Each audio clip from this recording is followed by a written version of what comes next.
In the studio with us today are our two guests who will join us for these programs where we discuss ecumenism in the 80s.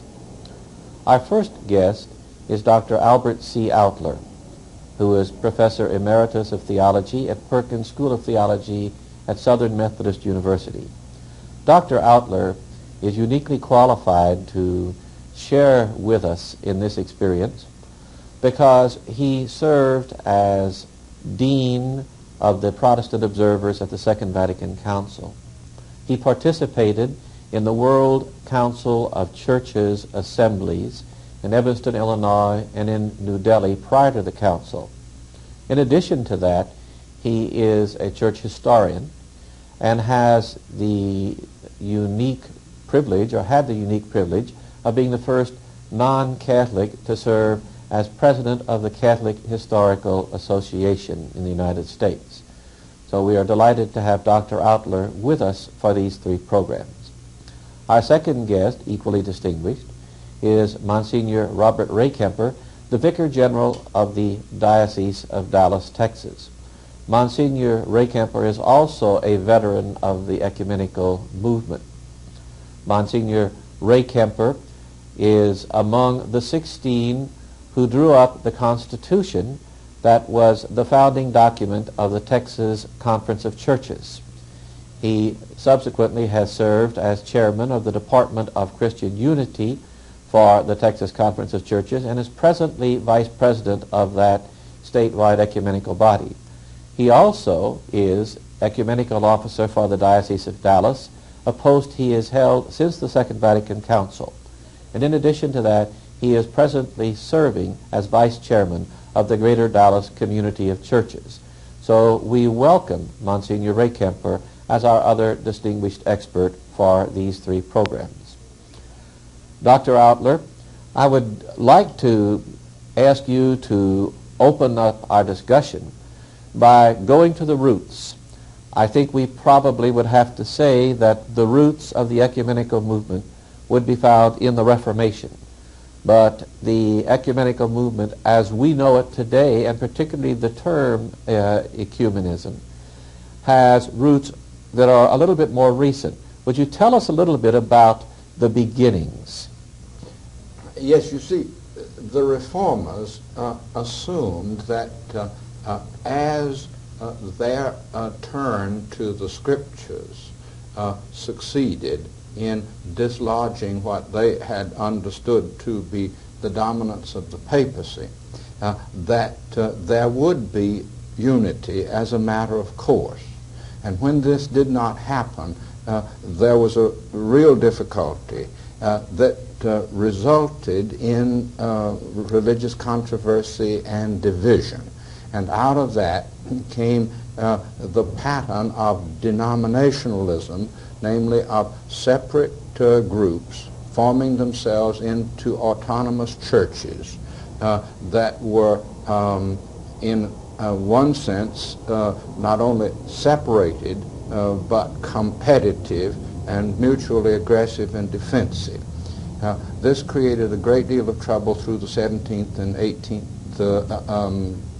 centuries and on into the 19th century.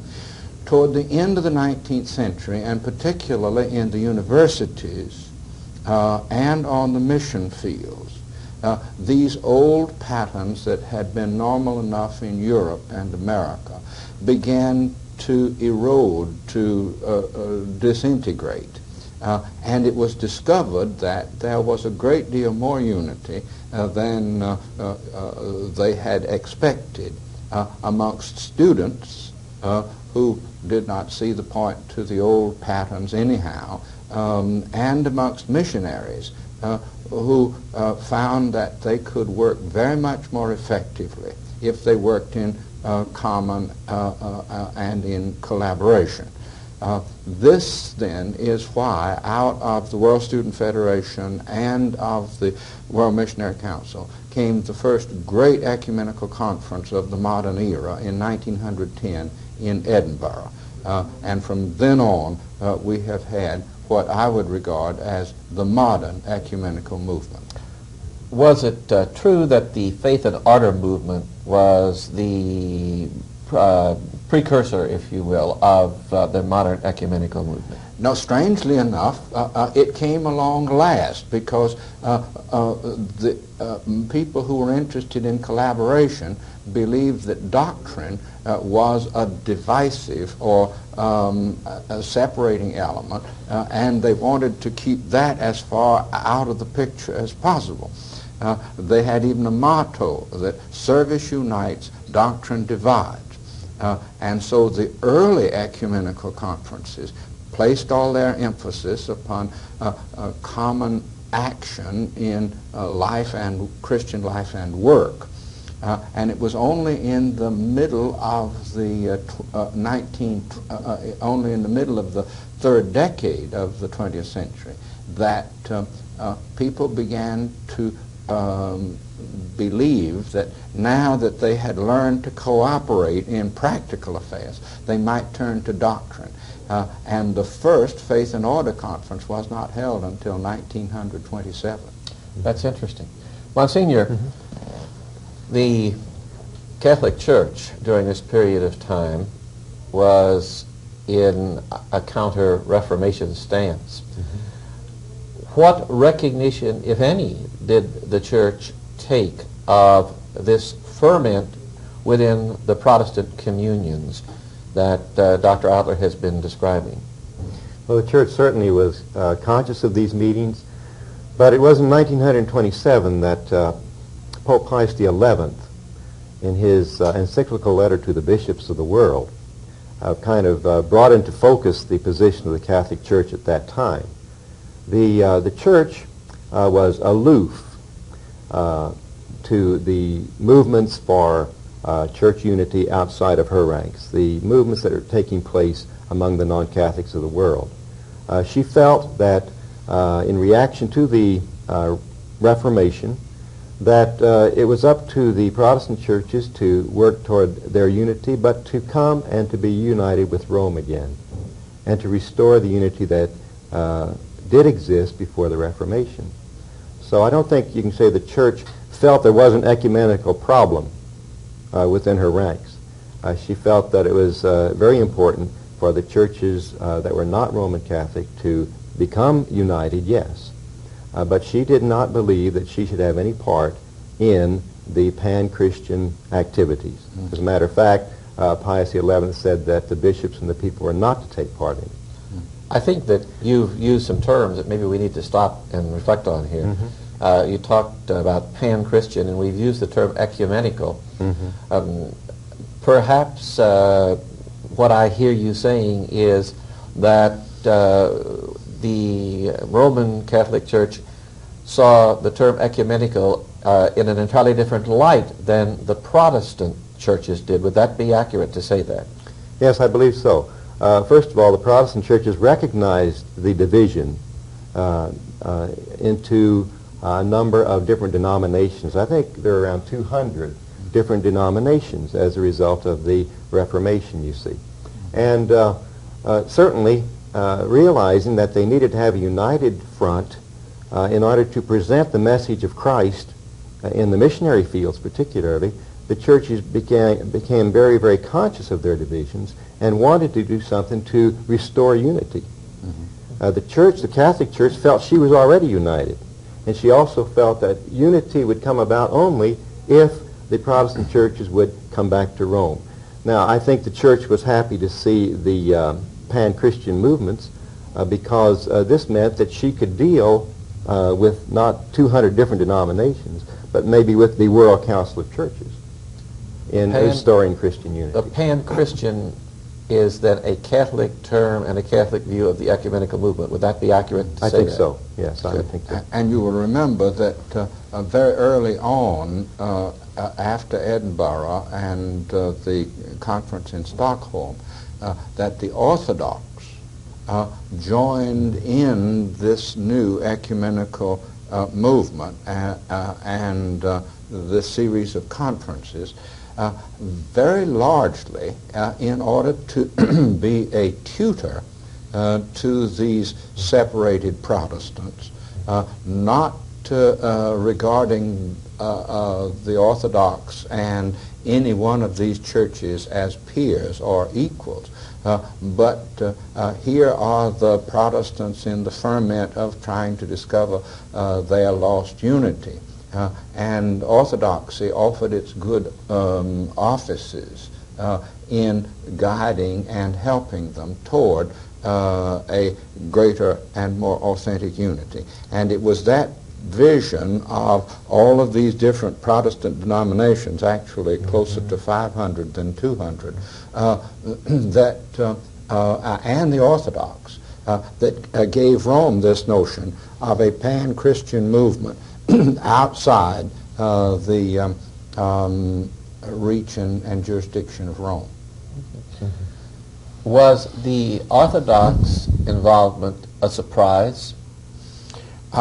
It was a surprise, though in a certain sense it was so quiet and unobtrusive that it was not a shock.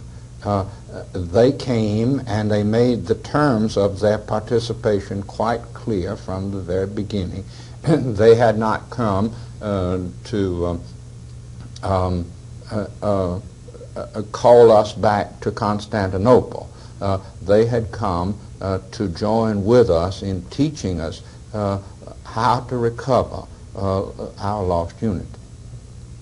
And they came rather late, didn't they? I guess it was New Delhi. Was that the first time the Orthodox? No. The actual Orthodox participation had been earlier than that, in Stockholm and at Lausanne in 1927.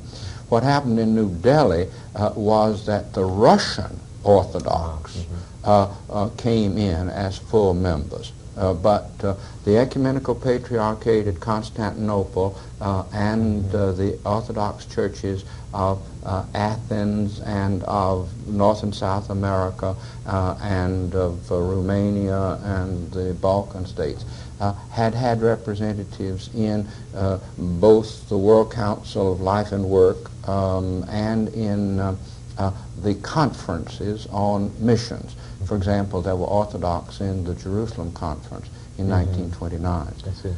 The Protestant participants in these early efforts at unity tended to be more from what we would describe as the mainline churches, did they not, than the smaller churches? Was there not still some ferment and additional denominationalism taking place at this same time within the Protestant spectrum? Oh, and still is. The impetus to these ecumenical efforts came from the churches that had strong overseas missions and strong representations in the university, in the universities.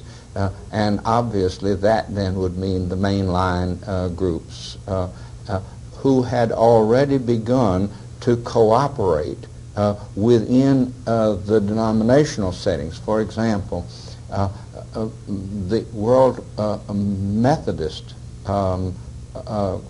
group had gotten together as early as 1881, and they called their conference an Ecumenical Conference. And that is one of the reasons why Protestants use the word ecumenical as this special term for divided Christians seeking unity. The Lutherans, divided as they are in Europe and in this country, had begun to draw together. And so it was a kind of double motion of Protestant church families finding a closer unity, and then coming toward each other with experiments in cooperative life and work, and then finally with these dialogues and discussions about doctrine. Monsignor, the term ecumenical then, within the Catholic context, had an entirely different meaning, I believe. Dr. Outler has said that ecumenical has a unique meaning among Protestants as being pan-Christian, bringing together families. tell us what the Catholic tradition of the term ecumenical means. Well, my understanding of the roots of the term ecumenical in Catholic tradition go back very early into Christianity, before there were any of the major divisions, which we have found later in history. Ecumenical in the early Christian or Catholic tradition, as I understand it, is that it meant that all of the various bishops of the United States would come together for an ecumenical council, which means it would be worldwide. It was all in the same home, the same house, you see, of the Catholic Church. Universal. Universal. I see. So then the beginnings of the modern ecumenical movement were Protestant and Protestant. Yeah. That would be a first phase. Yes. And then we could Protestant say the and second Orthodox. phase came when the Orthodox began to participate. Well, obviously the third phase then was marked by Catholic participation. The participation that we know today was not something that was spontaneous. In these early days, in the 20s and in the 30s and in the 40s and the 50s, was there, I'll ask this question of both of you, was there an effort by the Church, the Catholic Church, to reach out to contact this pan-Christian movement in some way to participate in it? It became very, very slow. It came very slowly, I should say. The World Council of Churches did send invitations to Rome, and generally they were denied. In other words, the Catholic observers were not sent at first. I suppose there were a few theologians at Lund, if I'm not mistaken. And then the first official Catholic observers at the World Council of Churches was in 1961, I believe, at New Delhi. That's right. That was a turning point, and it was, of course, subsequent to the coming of Pope John the 23rd to the papacy. And of course there was a thawing out almost immediately after he became Pope. And so I think in 1961 the observers were expected to come. And of course since then any kind of a pan-Christian movement would include observers from the Roman Catholic Church. It's just But much earlier than that, there were informal approaches and from Catholics to Protestants or Protestants to Catholics. For example, in the early 20s, Lord Halifax, an Anglican and a British diplomat who was a friend of Cardinal Mercier of Malines, Brussels, conceived the idea that there could be informal, unofficial, tentative conversations in which Anglicans and Roman Catholics could engage. And the Malines conversations ran for several years during the 1920s and constitute a kind of landmark in Roman Catholic participation in this new movement. Moreover, there was amongst Roman Catholic theologians and historians a great interest in this whole business of a recovered Christian unity. Yves Congar, for example, was talking about going back to the beginnings and Protestants and Roman Catholics and Orthodox discovering their roots and discovering that in their roots they had more in common than they knew. In various committees there would be Roman Catholics who would come without permission of their ordinaries. Sort of an ecumenical underground. Underground. Yes. For example, I ran a Faith and Order Study Commission for 10 years between 52 and 63. And we had Orthodox and various Protestants on the commission. but we realized we just had to have Roman Catholic representation. Well, there was a very bright, very able Roman Catholic theologian interested in Scripture and tradition,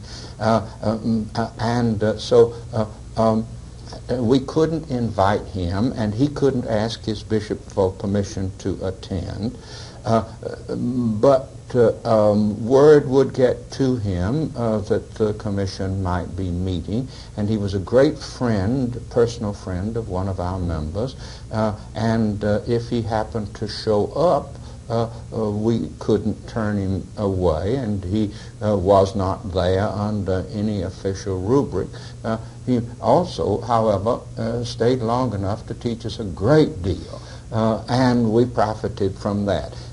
In 1957, the North American Conference on Faith and Order met in Oberlin, and I think without permission, one of the American Jesuits, who later became one of the great leaders at Vatican II. John Courtney Murray. No, this was Gus Weigel. Oh, yeah. Gus Weigel. Who was also a great friend of John Courtney Murray, came to Cleveland and was very helpful, so that by the time John the 23rd came along, there was a miracle in the making.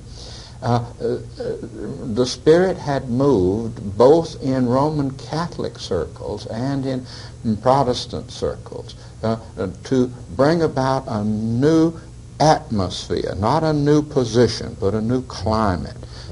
And thus we had supposed that Rome was out of the ecumenical picture. But as a matter of fact, there were informal presences in many ways that then bore fruit later on.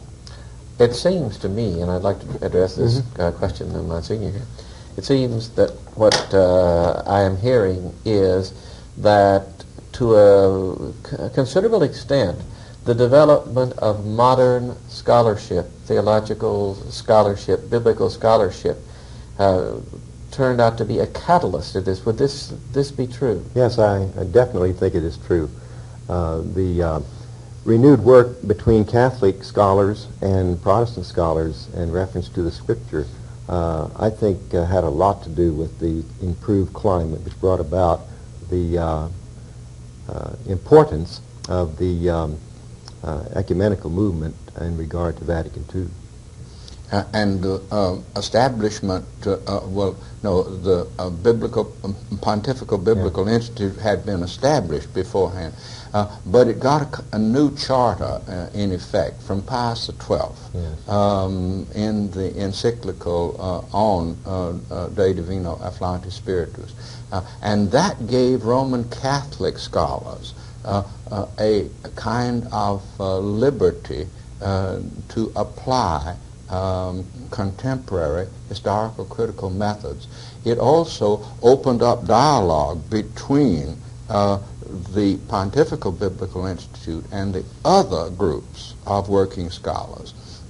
In that respect, Roman Catholic scholarship and Protestant scholarship have been collaborating more effectively than either Protestants or Catholics with Orthodox scholars.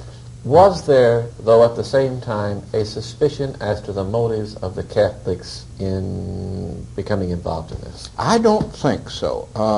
Now, always in the back of an institutional leader's mind, there is the question of what else is going on beside a perfectly straightforward movement toward cooperation.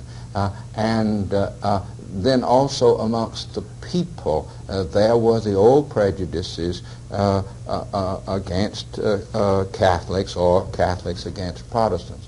But one of the most interesting things in my own experience, it goes back to 1937 and the first Faith and Order Conference at Edinburgh, is the genuine impression that if you prescind from the papacy and the curia, you've got a whole host of friends and colleagues in Catholic faculties, and very often in the Catholic priesthood and the Catholic lay community. So that though we were still very far apart and profoundly ignorant of each other and our respective heritages, there was a growing confidence that something important was beginning to happen, and nobody knew how it was going to happen or by what means. But you would be interested, I think, to know how many Roman Catholic scholars, John Courtney Murray, Delubac, Carolina, a whole host of them were working all through the late 40s and the 50s on questions of theology without respect to this old Roman attitude of Counter-Reformation. And there were Protestant scholars of various sorts who were also working on theological questions, ecclesiological questions, biblical questions, and they were taking Roman scholarship into account. I think then that the question I'd like to ask, which will sort of conclude this first phase and lead us into the next one, is where was the Second Vatican Council born? Where did this idea begin? Monsignor, would you respond to that first? Well, my understanding is that Pius XII had really a council in mind eventually. He didn't live long enough to do it. And then when John came, immediately while he was at prayer, he got the idea, we will have a council, and he announced it, and that was it. Dr. Well, the story as I've heard it from various sources is very much the same. That is to say, the notion of a council had been bruited in Rome in the late 40s, early 50s, but it had been pointed out that since Vatican I had settled the question of the role and office of the papacy, there was no need for another council, and another council would in effect be irregular and would not actually serve any good purpose. When John the 23rd became Pope, he began to realize what an enormous burden the Roman Catholic Church was carrying in this area of ecumenism. Here were the Protestants and the Orthodox cooperating. Rome appeared aloof and different, simply waiting for everybody to come back to Rome under Rome's terms. I'm going to have to stop you. We're running out of time, but this is a perfect time because this takes us to our next discussion, our next program, which will be an unexpected thing, the discussion of the Second Vatican Council and the role that it has played in the development of ecumenism in the 80s. We thank Dr. Outler and Msgr. Rehkemper and hope that you will join us for this discussion of the Second Vatican Council, an unexpected thing, on our next program.